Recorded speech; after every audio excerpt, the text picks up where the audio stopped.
March 25, 2009. It was just before 9 a.m. on a quiet, still morning along Hot Springs Drive. Mitchell pulled up in his pickup, parked along the curb, and stepped out. He walked to the front door and knocked.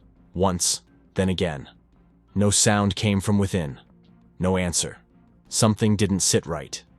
Trusting his gut, Mitchell made his way around to the side of the house and into the backyard.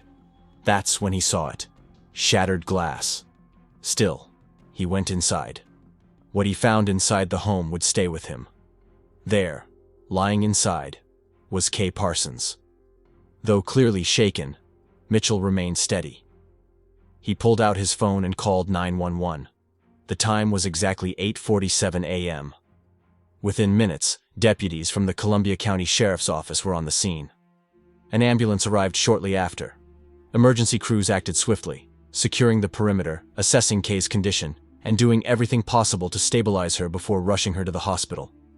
But despite their rapid response, time had already slipped through their fingers. Dear viewers, in the next video releases, you will find very intriguing and confusing cases. And in order not to miss them, be sure to subscribe to the channel and please like the video. Laverne Kay Parsons was born in February 1968 in the quiet, close-knit towns of Pennsylvania. She was raised in the rolling hills and snowy winters of the Laurel Highlands, where everyone knew everyone, and Friday night football could turn strangers into lifelong friends. That's where she met David, the boy who would become her best friend, her first love, and in time, her husband. They weren't just any high school couple. They were the couple. The kind that drew smiles from teachers and quiet admiration from classmates. Their love only deepened with age. After graduation, they didn't wait long to marry. Together, they set out to build a life, brick by brick, with hard work, quiet wins, and deep, mutual respect. Years later, their greatest joy arrived, their only son, Derek. From the very beginning, Kay seemed born to be a mother. Warm but steady, nurturing yet fiercely protective. Every second spent with Derek counted. She didn't just raise him to succeed, she raised him to be good. By 2005, David had transitioned from military life into a contractor's role. His work led them south, to the suburban calm of Grovetown, Georgia.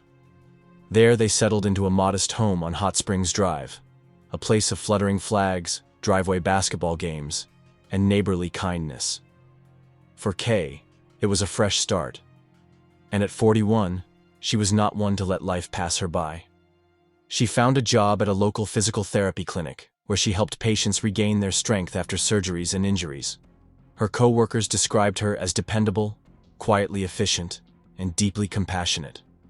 Kay had a gift for making people feel heard, understood, and important. Kay didn't command attention, she anchored it. Her presence was solid, grounding. She never chased the spotlight, but often held everything together behind it. But if you really wanted to see the heart of Kay Parsons, you only had to catch her at one of Derek's Little League games. There she was, sitting high in the bleachers, cooler at her feet, smile ready for every kid, not just her own. She organized snacks, juggled carpools, and cheered the loudest, even if the team trailed by 10. To many neighborhood kids, she was a second mom. To Derek, she was everything. By 2009, Derek was 12, growing fast, testing independence, but still close with his parents. Kay and David ensured he had every chance life could offer. Not just in education, but in character. Grovetown had become their home in every sense. Their house buzzed with weekend barbecues, spontaneous tennis matches, and birthdays that spilled over into neighboring yards. One family, in particular, the next-door neighbors, grew especially close. Their children played together. They shared dinners, holidays, even vacations. From the outside, it all looked idyllic, but true crime often hides behind that very illusion. Because sometimes, beneath sunny sidewalks and manicured lawns, shadows stretch unnoticed. March 25, 2009.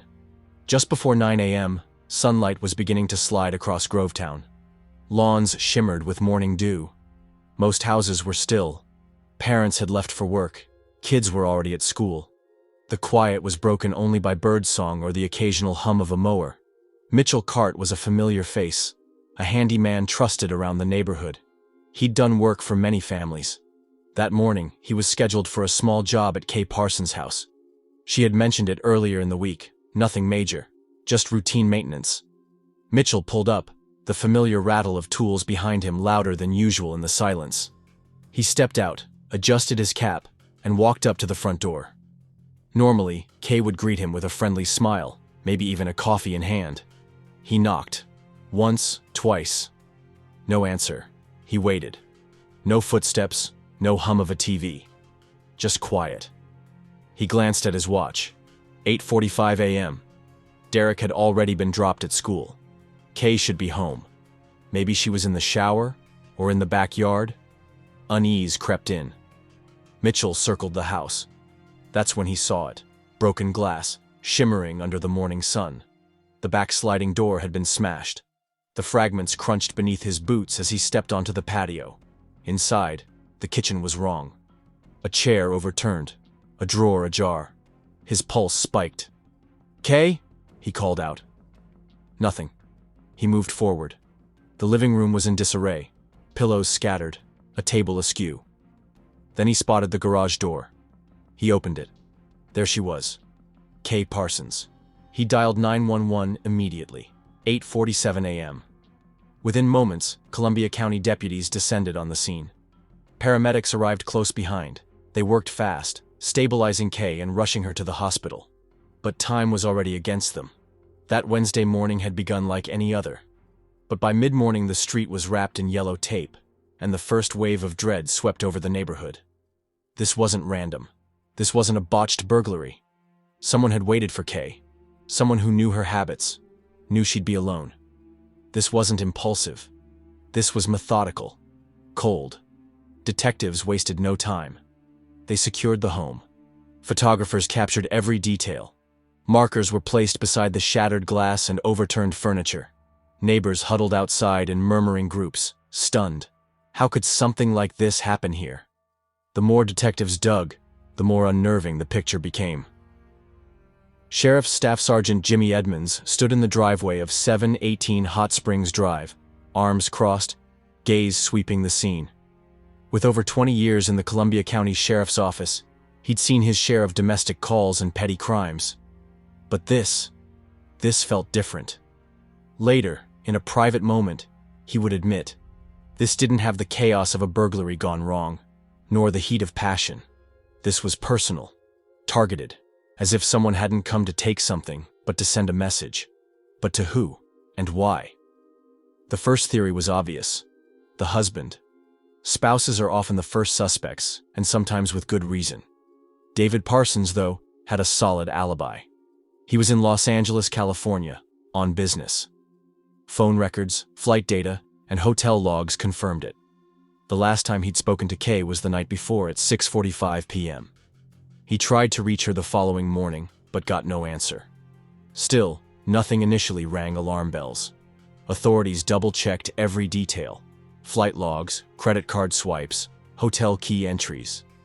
The conclusion was clear. David wasn't in Georgia. The next theory was fuzzier, a burglary gone wrong. Maybe someone thought the house was empty, and Kay surprised them. Things escalated, but even that raised doubts. The scene looked chaotic, but too chaotic. Almost staged.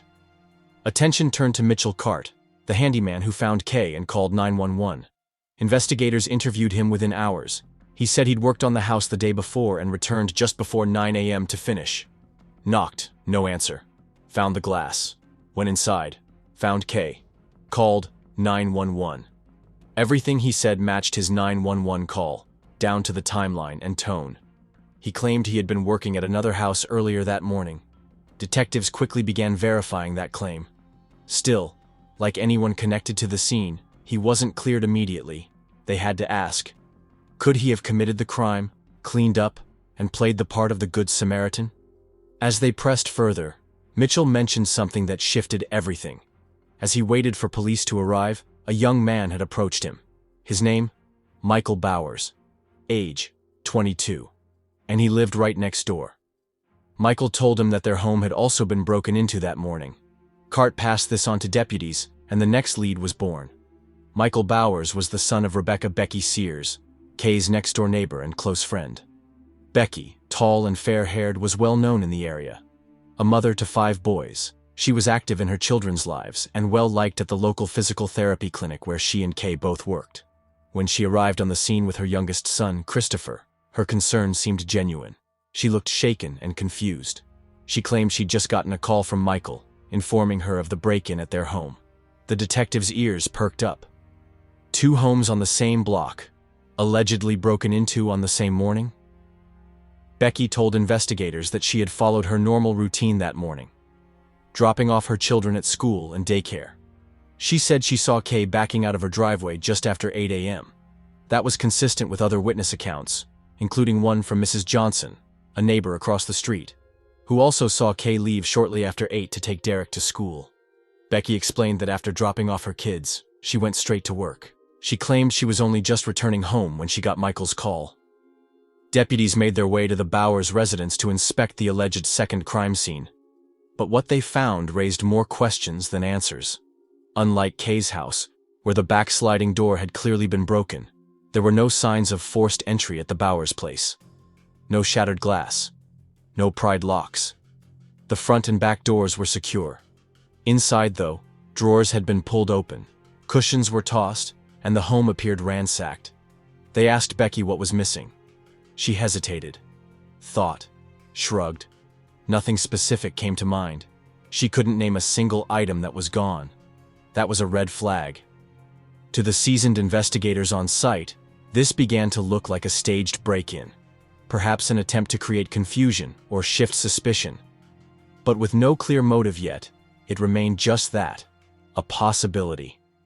Meanwhile, forensic teams split their resources.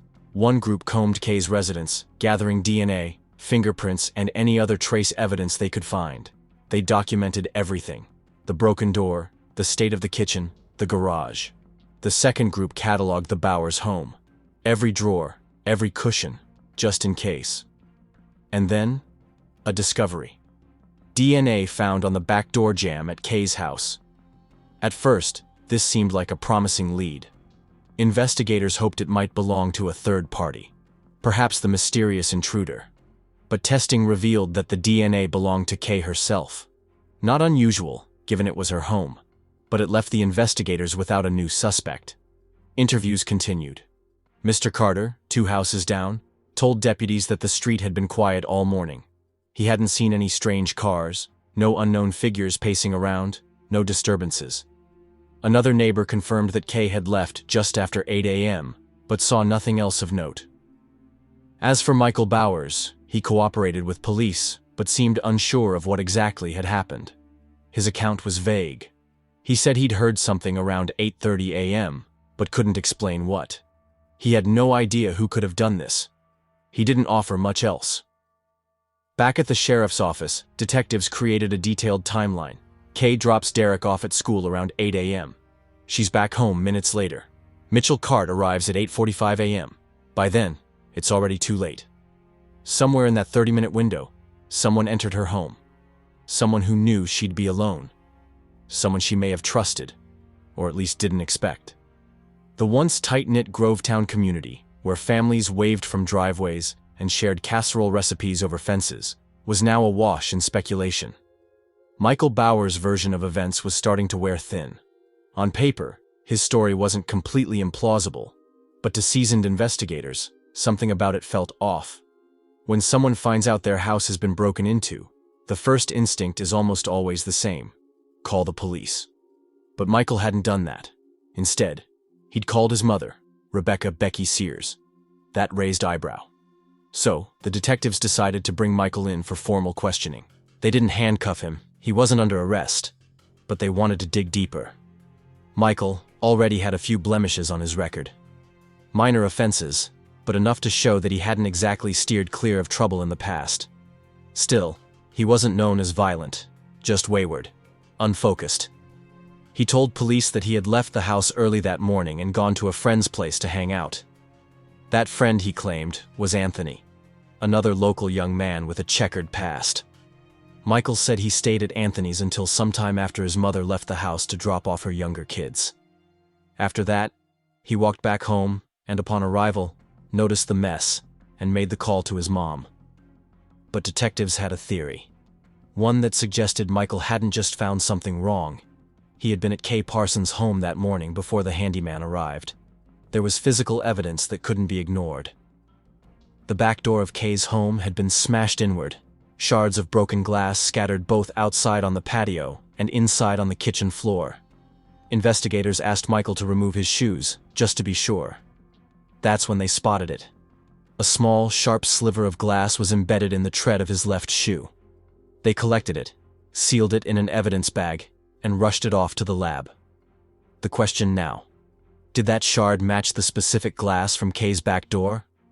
If it did, Michael's alibi would be seriously compromised. Still, Michael insisted he had nothing to do with what happened. He pointed detectives back to Anthony, confident his friend could confirm his whereabouts. Anthony was brought in shortly after and questioned at length. Despite his own past run-ins with the law, Anthony was calm and cooperative. He said Michael had been at his house that morning and left around 8:30 a.m. Here's where the timeline began to tighten.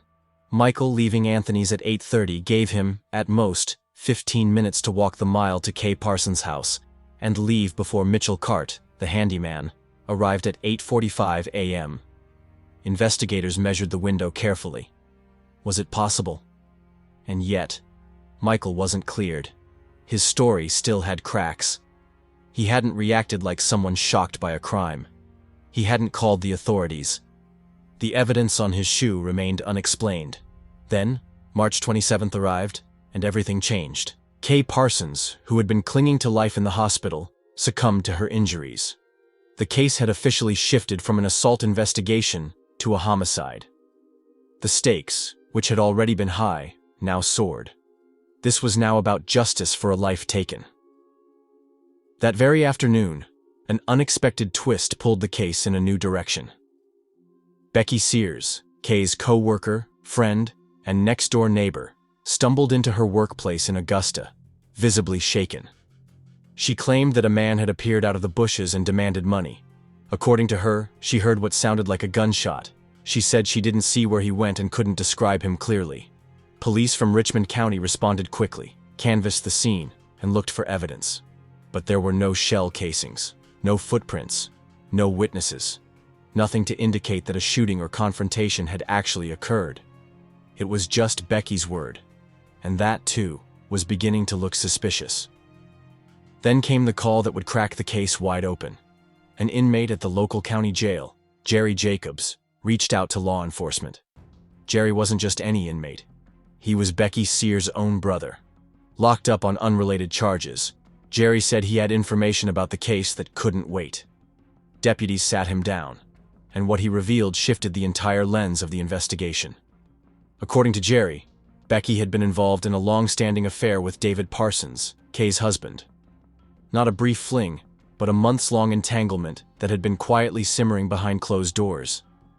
Jerry told detectives that Becky had even approached him at one point and asked if he knew anyone who could make Kay disappear. At the time, he brushed it off. But after hearing about the crime, he couldn't ignore the puzzle pieces clicking into place. He also revealed something else. Kay had found out about the affair. The revelation painted a completely different motive. No longer was this about a burglary or a jealous neighbor.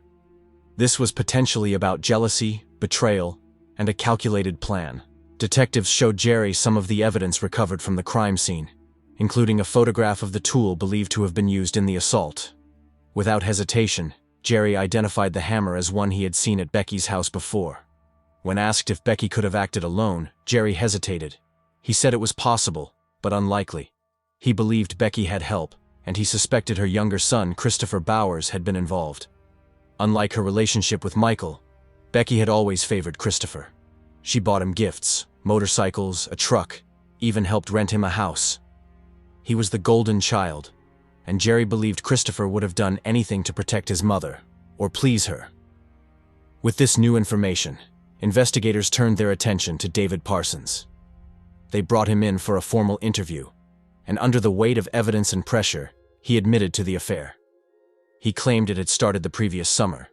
From the outside, it had all seemed so normal, backyard barbecues, tennis matches. But sometimes, the most dangerous secrets grow in plain sight, hidden under the comfort of familiarity. That was exactly what detectives were beginning to realize as they dug deeper into the tangled web of relationships. At the center of the emotional storm was Becky Sears, Kay's longtime friend, co-worker, and next-door neighbor. And it was through her that the investigators started to piece together a much darker narrative.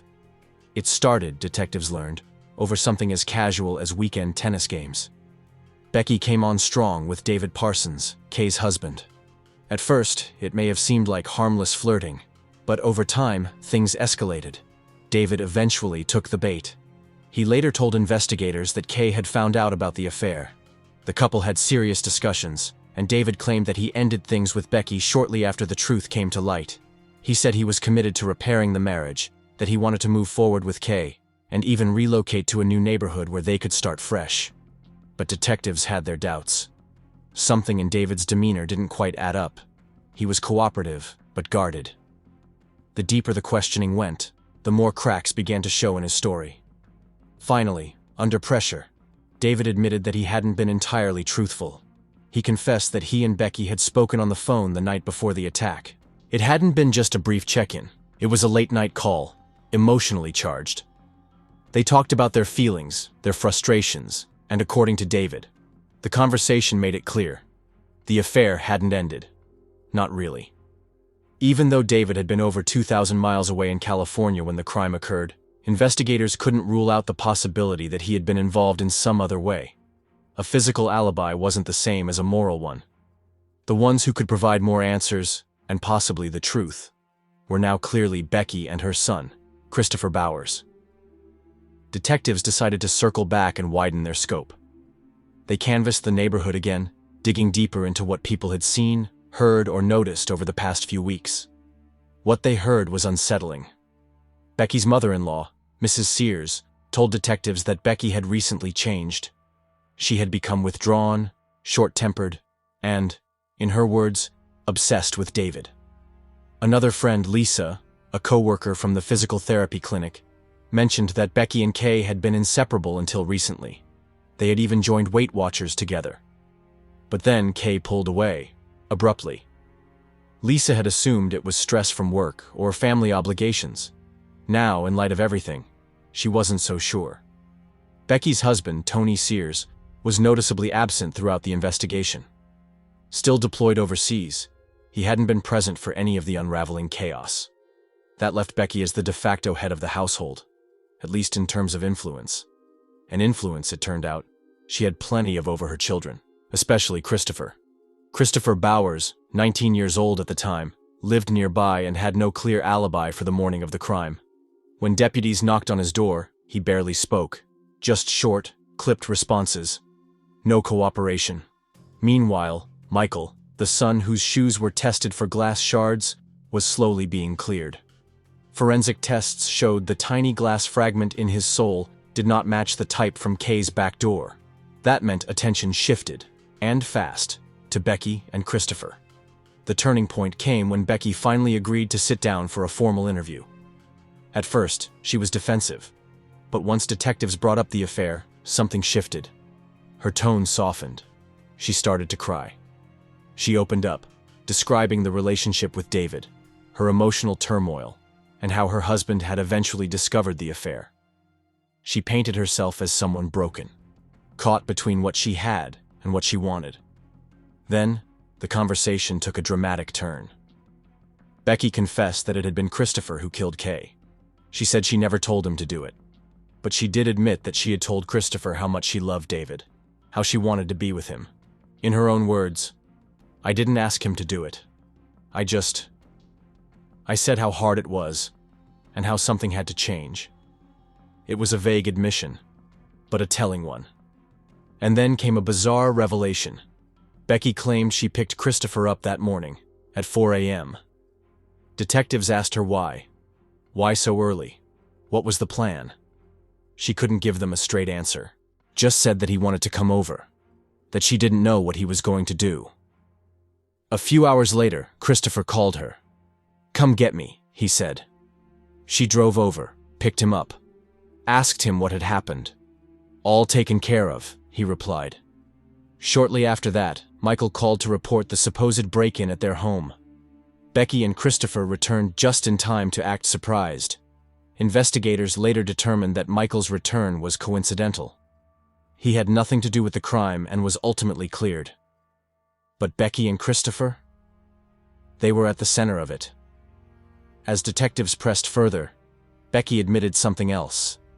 That the supposed shooting at her workplace was staged. A distraction. A ploy to confuse the police and muddy the timeline.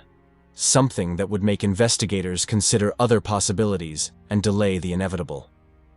Now, the evidence pointed clearly to a chilling conclusion. Christopher Bowers had carried out the attack, but Becky Sears had orchestrated it. Both were arrested and formally charged with murder. And in the eyes of the law, their roles were treated as equal. Under the theory of criminal responsibility, a person who plans or enables a crime can be just as culpable as the one who commits it. Christopher wasn't some seasoned criminal. He was born in 1990, raised mostly by Becky after her first marriage fell apart. He was the second of her 5 sons. Michael, the eldest, was 22 at the time. Christopher followed, then 3 younger siblings, all from Becky's current marriage to Tony Sears. To neighbors, Christopher had always been something of a mystery. Quiet, loyal. A mama's boy, some said. Always eager to please Becky, always doing odd jobs for her, driving her places, helping with chores. That same devotion had now become the backbone of a tragedy. Christopher Bowers graduated high school, but unlike many of his classmates who moved on to college or apprenticeships, he stayed behind. He never enrolled in higher education, never pursued a trade certification, never really took the plunge into adulthood in a traditional sense. He remained close to home, sometimes too close, living within a short drive from his mother, Rebecca Becky Sears, and taking on occasional odd jobs here and there. Lawn work, minor repairs, temporary shifts, nothing steady, nothing that stuck. He wasn't a hardened criminal, and his name hadn't crossed law enforcement desks before. No priors, no major incidents, just a quiet young man, almost forgettable even to his neighbors, who kept to himself and, more often than not, seemed content to exist in his mother's shadow. People described him as polite, helpful even. The kind of son who never really left the nest, whether by choice or circumstance. But that unassuming exterior unraveled fast. It wasn't 1 or 2 minor infractions. It was the full weight of Georgia's justice system bearing down on him. Prosecutors hit Christopher Bowers with some of the most severe charges available under the law. At the top of the list, malice murder, the highest form of homicide in the state of Georgia, carrying the possibility of life without parole, or worse. Added to that, felony murder, aggravated assault, burglary, and possession of a weapon during the commission of a crime. And there was evidence. A baseball bat. Not just any bat, but one later confirmed to have Christopher's fingerprints on it. On top of that, DNA found on Christopher's shoes matched Kay Parsons, establishing a forensic link between him and the crime scene. Then, the real turning point. Someone from Christopher's own social circle came forward. This witness, whose identity has remained sealed due to safety concerns, told investigators that in the days following Kay's death, Christopher had made a disturbing remark. A boast, really. That he had taken care of something big for his mom. It wasn't a direct confession, but it was close. Close enough to draw serious interest from detectives, who were already watching him closely. Christopher was brought back in. In the interrogation room, he was quiet. Detached. He didn't ask for a lawyer. He simply stared at the table for long stretches, saying nothing. But as the hours passed and the pressure mounted, April 3rd to be exact, he finally broke his silence. What came next wasn't a full confession, but it was enough to change everything. He admitted he had been at Kay Parsons' house that morning. He said it was never supposed to go that far, that he hadn't intended for anyone to get seriously hurt. He didn't hate Kay. He'd grown up next to her. Their families were close. He called her Miss Kay as a kid. They shared meals, watched each other's kids, borrowed sugar and rakes. But this wasn't about Kay. This was about Becky. It was about her affair with David Parsons and the belief that Kay was the one thing standing between Becky and David Parsons. Whether directly asked or quietly implied, Becky's influence loomed large in Christopher's choices that morning. He told detectives he entered the Parsons home after Kay returned from dropping off her son Derek at school. But now, the investigation was over. The trial loomed. May 11th, 2012. More than 3 years had passed since that quiet March morning in Grovetown, Georgia, was shattered forever. Now, the courtroom in Columbia County Superior Court in Evans, Georgia, was packed to the walls. Reporters lined the rear rows. Friends of Kay Parsons clutched tissues. Members of the Sears and Parsons families sat in uneasy silence. This was the day it would all end. Or so they hoped. Becky Sears and Christopher Bowers stood together in the dock. They faced a list of charges that could have led to the death penalty, had prosecutors chosen to pursue it. But in a dramatic turn that caught many off guards, both defendants stood up and pleaded guilty before the trial could begin in earnest. No jury would hear the facts. No cross-examinations. No dramatic witness testimonies. Just the simple, final admission of guilt. Judge Cheryl Jolly didn't hesitate. She'd reviewed the evidence, the pre-sentencing reports, the legal motions. The plea was accepted, and the sentence was immediate and uncompromising. Life in prison without the possibility of parole for malice murder. Another life sentence for armed robbery. 20 additional years for burglary. All sentences would be served consecutively, ensuring that neither Becky Sears nor Christopher Bowers would ever walk free again. There would be no parole board hearings, no appeals that could offer a glimmer of hope. Their futures were sealed that day, locked away with the consequences of their decisions. As the courtroom emptied, the atmosphere was heavy. Justice, in a legal sense, had been served.